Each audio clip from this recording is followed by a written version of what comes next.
Bismillahirrahmanirrahim. Students, today we are going to discuss the part 2 of neoplasia.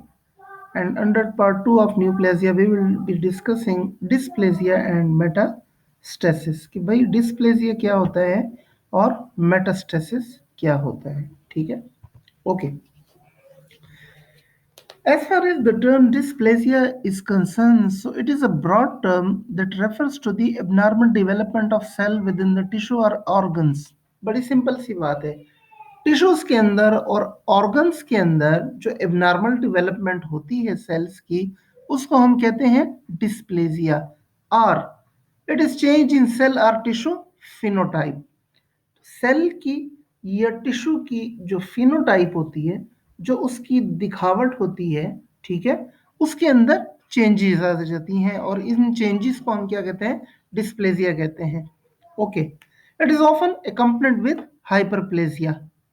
ये आपने याद रखना है कि जब भी डिस्प्लेजिया होगा वो हाइपरप्लेजिया के साथ आएगा। The dysplastic cell show presence of pleomorphism. Pleomorphism is a terminology which means that the cells of different shape and size. तो जहां भी हम डिस्प्लेजिया की बात करते हैं वहां पर क्या होगा? प्लियोमॉर्फिज्म होगा, यानी सेल जो है वो डिफरेंट शेप और डिफरेंट साइज के होंगे। ठीक हो गया? ये जो हमने बात की कि उसकी फिनोटाइप जो होती है वो चेंज हो जाती है। तो बेसिकली फिनोटाइप के चेंज होने का जो मतलब है वो यही है कि उसकी शेप और साइज जो होती है वो चेंज हो जाती है। लॉस ऑफ सेल ओरिएंटेशन, जो सेल्स की ओरिएंटेशन है बेसिकली उसकी भी लॉस होती है। Increased NC ratio, NC ratio का क्या मतलब है? Nuclear cytoplasmic ratio. ये याद रखें कि मैलिग्नेंट सेल्स के अंदर बेसिकली ये जो रेशो है न्यूक्लियस और साइटोप्लाज्म की, ये क्या होती है? इंक्रीज्ड हो जाती है। जैसे यानी न्यूक्लियस का साइज अगर इंक्रीज हुआ है तो इसका ये मतलब है कि साइटोप्लाज्म का साइज भी जो है वो इंक्रीज होगा। और रेशो जो होती है वो कितनी होती है? 1:5 या 1:6 तक जो है वो इसके अंदर चेंजेस आती हैं। और अगर आप इसकी वो देखें यानी रेंज देखें, तो रेंज जो होती है वो 0 से 24 तक होती है। तो टोटल रेंज 0 से 24 तक आ गई एनसी रेशो, ठीक है। और आमतौर पे जो रेशो होती है वो किस रेशो से वो किस निस्बत से वो रेशो होती है? 1:5 या 1:6 से इंक्रीज होती है। No invasion of the basement membrane, dysplasia के अंदर जो बेसमेंट मेम्ब्रेन होती है, अब बेसमेंट मेम्ब्रेन मेरा ख्याल है कि अब उसकी मैं डिटेल में जाऊंगा तो हम थोड़ा सा टॉपिक से जो है वो डिट्रैक्ट हो जाएंगे। थोड़ा सा आप लोग खुद भी देखें कि बेसमेंट मेम्ब्रेन क्या होते हैं। बेसिकली जो एनिमल सेल्स होते हैं उनके टिश्यू को एक मेम्ब्रेन जो कि एपिथेलियम से नीचे पाई जाती है वो कवर कर रही होती है, और उसको हम क्या कहते हैं? कि ये बेसमेंट मेम्ब्रेन है। ये एक फिगर है जो कि आपको दिखा रही है कि बेसिकली कैंसर सेल जो है वो बनता कैसे है। अब यहाँ पर नॉर्मल सेल है। हाइपरप्लेजिया के अंदर मैंने आपको बताया था कि सेल्स को क्या होता है, उसका जो नंबर ऑफ सेल्स हैं वो इंक्रीज होते हैं। डिस्प्लेजिया के अंदर उनकी ओरिएंटेशन जो है वो लॉस हो जाती है, उनका साइज चेंज हो जाता है, उनकी शेप चेंज हो जाती है। और ये बड़े वाजे है कि अगर आप इसको कंपेयर करेंगे नॉर्मल सेल के साथ, तो as compare to normal cell the shape and the size of the dysplastic cell they are changed. अच्छा, ये डिस्प्लेसिक सेल, ये डिस्प्लेजिया जो है वो फिर कैंसर सेल के अंदर क्या कर देती है? कन्वर्ट हो जाती है। ठीक है, ये डिस्प्लेजिया जो है वो कैंसर सेल के अंदर क्या करती है? कन्वर्ट होती है।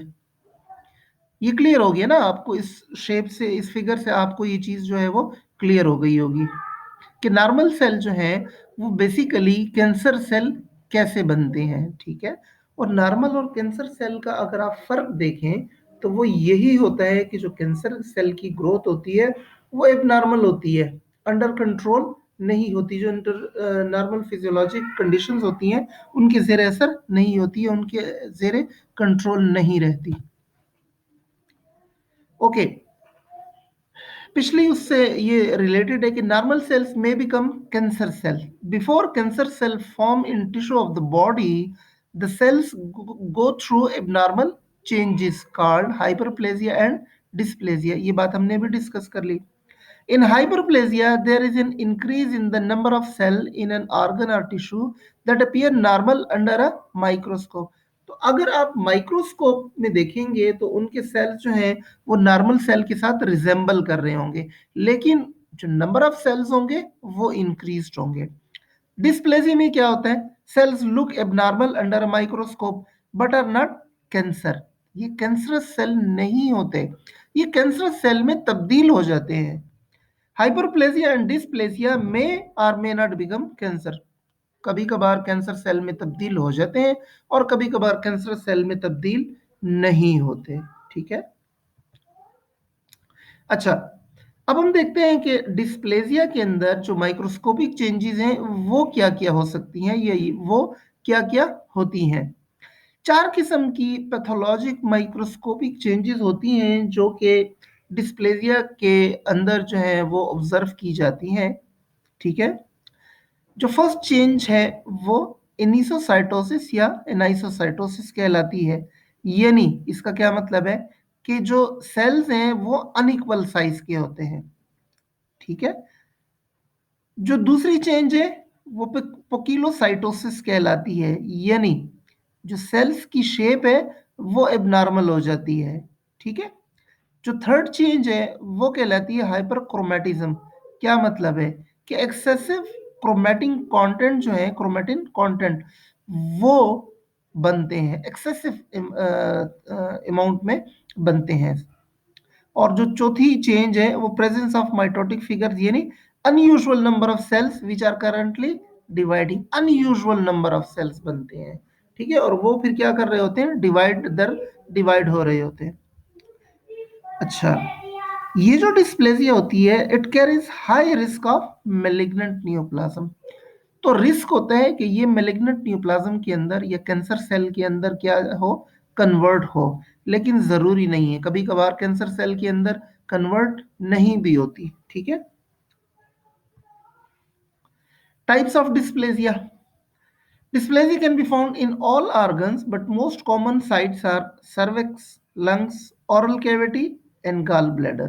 तो अगर आपके एग्जाम में इस किस्म का क्वेश्चन आता है कि write down the most common sites या the most common site for dysplasia are dash dash dash तो आपने फिर ये लिखना है कि सर्विक्स है लंग्स है ओरल कैविटी है और गॉल ब्लैडर है dysplasia is associated with chronic inflammation और इरिटेशन जहां पर भी डिस्प्लेजिया होगा वहां पर क्रॉनिक इन्फ्लेमेशन होगी और इरिटेशन ये दो चीजें जो है वो जरूर पाई जाएंगी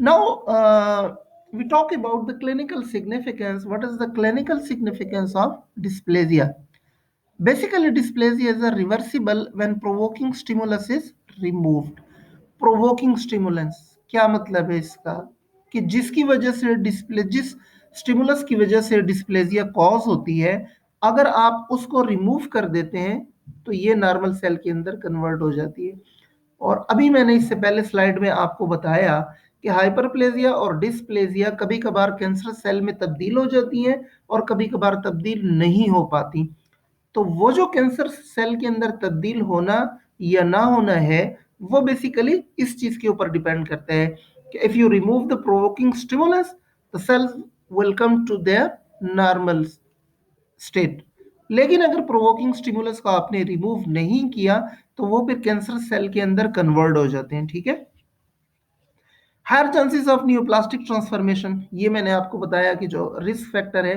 कि ये जो डिस्प्लेजिया है वो फिर मेलिग्नेंट न्यूप्लाज्म के अंदर तब्दील हो जाते हैं या न्यूप्लास्टिक ट्रांसफॉर्मेशन उनके अंदर आ जाती हैं ठीक है ये इसकी क्लिनिकल सिग्निफिकेंस है अच्छा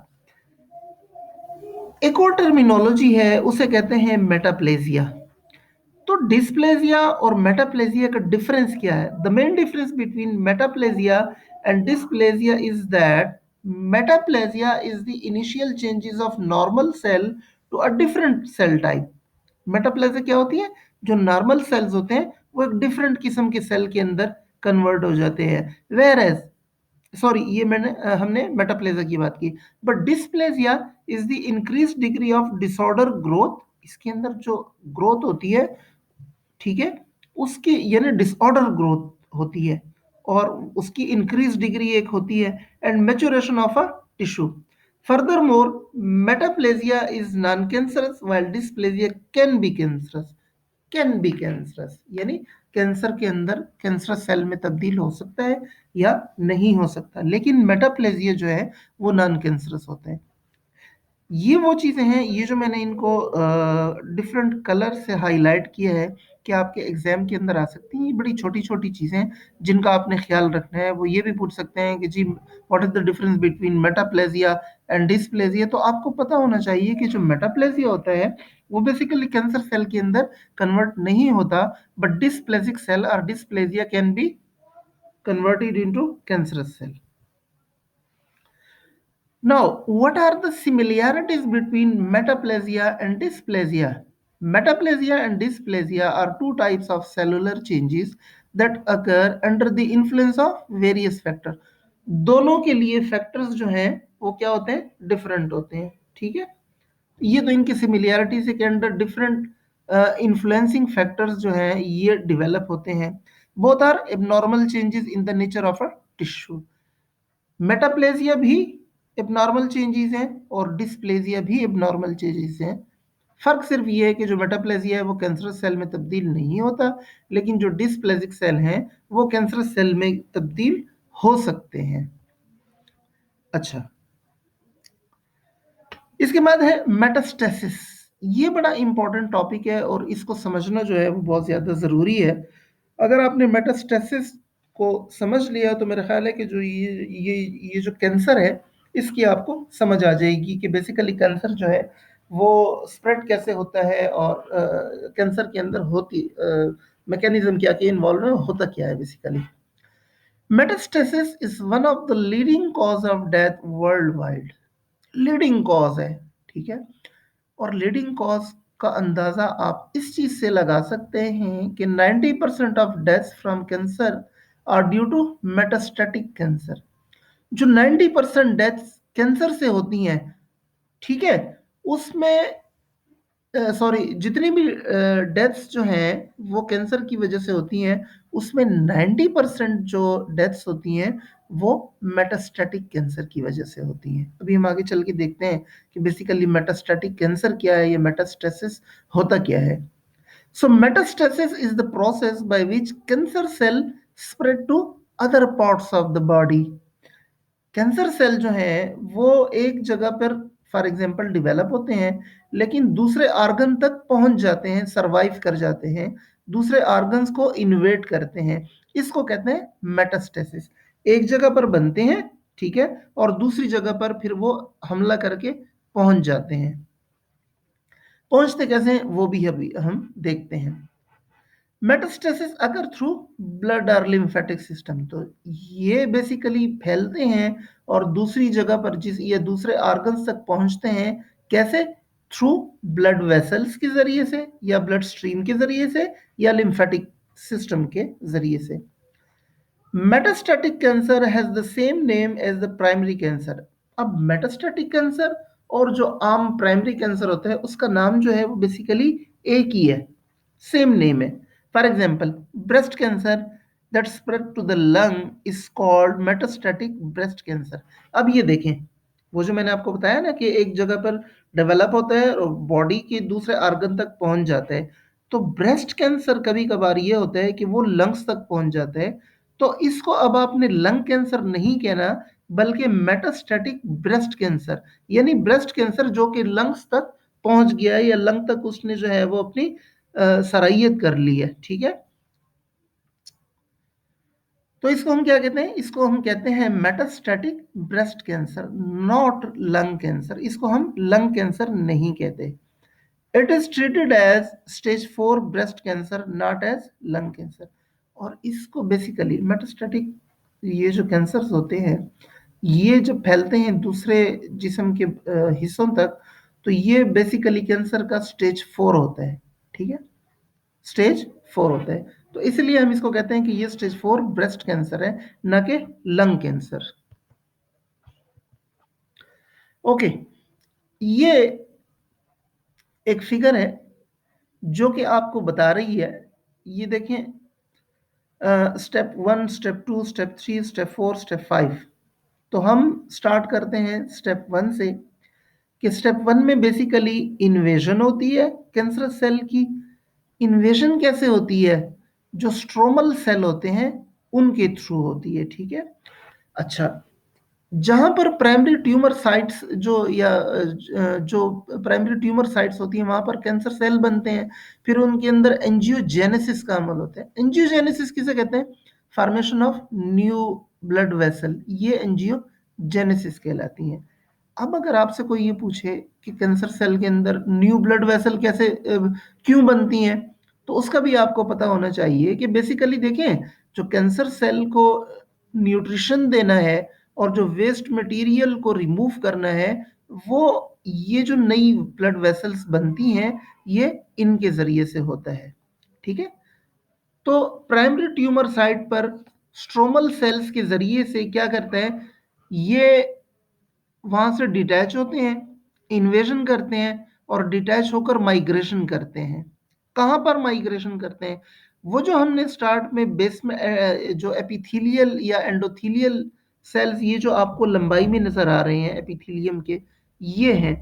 तो ये यहाँ पे पहुंचते हैं और इंट्राविसेट होते हैं। इंट्राविसेट का मतलब है ब्लड वेसल्स के अंदर वो क्या करते हैं, चले जाते हैं, सरायत कर लेते हैं। अच्छा, अब स्टेप 3 के अंदर क्या होता है? स्टेप 3 के अंदर ये होता है कि ये जो कैंसर सेल हैं ये सर्कुलेट करते हैं, सर्कुलेट करते हैं और फिर क्या करते हैं, दोबारा से एंडोथेलियल सेल के साथ अटैच होते हैं और दूसरी जगह पर स्टेप 4 में एक्स्ट्राविसेट कर लेते हैं। एक्स्ट्राविसेट का क्या मतलब है? कि ब्लड वेसल से निकल जाते हैं, ठीक है। और फिर स्टेप 5 में ये क्या करते हैं, किसी स्पेसिफिक जगह पर पहुंच कर क्या कर लेते हैं, कॉलोनाइजेशन करते हैं और वहां पर जो है वो अपनी एक पूरी कॉलोनी बना लेते हैं कैंसर सेल की। तो एक जगह पर लेट सपोज इसको आप समझ लें कि ये ब्रेस्ट है, तो यहां पर ये सेल जो थे, जो ब्रेस्ट कैंसर के सेल थे, वो डेवलप हुए। फिर वहां से वो सेल जो थे उन्होंने माइग्रेट करना शुरू किया, इन्वेजन उन्होंने की, ठीक है, ब्लड सर्कुलेशन के अंदर आए, फिर दूसरी जगह पर फॉर एग्जांपल लंग्स तक पहुंच गए, वहां से ये निकले ब्लड वेसल से और लंग्स के अंदर दाखिल हुए और वहां पे उन्होंने अपनी कॉलोनी जो थी वो बना ली और इस तरीके से ये एक मेटास्टैटिक कैंसर में तब्दील हो गया, ठीक है। अच्छा, ये जो अभी हमने आपको दिखाई है कि इलस्ट्रेशन, तो इसमें होता क्या है, स्टेप्स हैं मुख्तलिफ किस्म के। Growing into or invading nearby normal tissue, तो जो सेल्स हैं वो नियर बाय नॉर्मल टिश्यू के अंदर इन्वेड होते हैं। Moving through the walls of nearby lymph node or blood vessel, फिर ब्लड वेसल के अंदर ये क्या कर जाते हैं, इंट्राविसेट कर जाते हैं। Travelling through the lymphatic system or bloodstream to other parts of the body, ये सारा का सारा मैंने आपको अभी एक्सप्लेन कर दिया है। यहाँ पर मैंने इसलिए आपको बताया था कि आप कंफ्यूज ना हो और ये 5-6 स्टेप्स जो हैं वो आप फिर इसको देख लें और पढ़ लें, ठीक हो गया। तो ये स्टेप्स आप देख लीजिएगा। ये एक और इलस्ट्रेशन है जो कि बेसिकली आपको बता रही है कि जो मेटास्टैटिक कैंसर है वो फैलता कैसे है एक जगह से दूसरी जगह पर। अब ये देखें कि ये ब्लड वेसल्स हैं, ठीक है, इसके साथ ये अटैच हो जाते हैं अपने प्राइमरी लोकेशन से डिटैच होकर, ब्लड वेसल के अंदर अटैच होते हैं, पेनिट्रेट कर जाते हैं अंदर, फिर दूसरी जगह पर पहुंचते हैं और दूसरी जगह से पर पहुंचकर वो ब्लड वेसल से क्या कर लेते हैं, निकल कर वहां पर पहुंचते हैं और फिर जो है वो कॉलोनाइजेशन करते हैं, कॉलोनी बनाते हैं और इस तरह सेकेंडरी ट्यूमर को कॉज करते हैं, ठीक है। अच्छा, एक और चीज है कि अभी हमने इन्वेजन की बात की कि जो प्राइमरी साइट से स्ट्रोमल सेल हैं वो इन्वेट करते हैं। तो इन्वेजन और मेटास्टेसिस में बेसिकली फर्क है। इन्वेजन क्या होता है? Local spread of a malignant neoplasm by infiltration और डिस्ट्रक्शन ऑफ एडजेसेंट टिश्यू। तो एडजेसेंट टिश्यू के अंदर ये इनफिल्ट्रेट कर जाते हैं, ठीक है, या उसको डिस्ट्रॉय करके उसके अंदर चले जाते हैं, सरायत कर लेते हैं। लेकिन मेटास्टेसिस क्या होती है? Transfer of cell in a malignant tumour from one organ or part to another, not directly connected with it.